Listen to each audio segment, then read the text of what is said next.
kila sababu ya kwenda kupambana kwa pamoja tukachukua hizi alama tatu. Lakini mchezo wa kesho utakuwa ni mchezo wa kwanza wa ligi kuu ya NBC. Simba anacheza baada ya kuingia fainali ya kombe la shirikisho.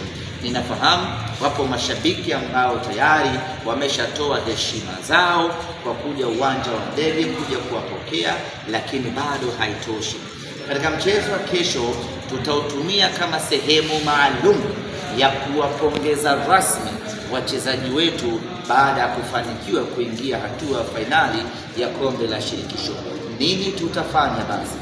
Wakati timu inaingia uwanjani ile saa 9 na dakika 58:07 wanaingia uwanjani kwa ajili ya kwenda kuanza mpira ama mchezo wa kesho, mashabiki wote ambao tutakuwa katika uwanja wa KMC tutasimama kwa pamoja na kuwapigia makofi wachezaji wetu, ikiwa ni ishara ya kwamba tunawapongeza kwa kazi kubwa ambayo wameifanya na kwa kuipeleka Simba yetu hatua ya fainali ya kombe la shirikisho.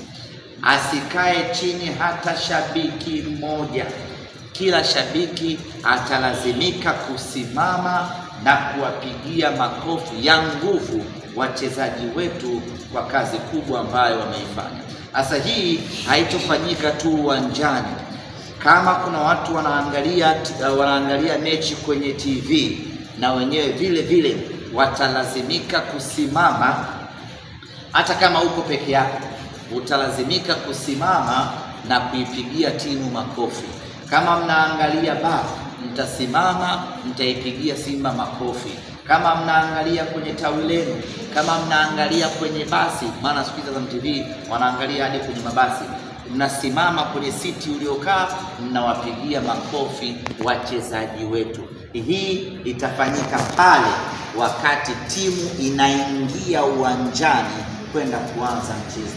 Na mara nyingi timu wakati zinaingia uwanjani huwa zinaingia timu zote mbili, yani timu wanaocheza pamoja na mpinzani. Kwa hiyo Mashujaa wakiona sisi tunapiga makofi, wasifikiri tunawapigia wao, tunaipigia Simba yetu ambayo imeingia hatua ya fainali. Kwa hiyo wana Simba, wito huu umfikie kila mwana Simba, tukumbushane kwenye matawi yetu, kwenye magrupu yetu.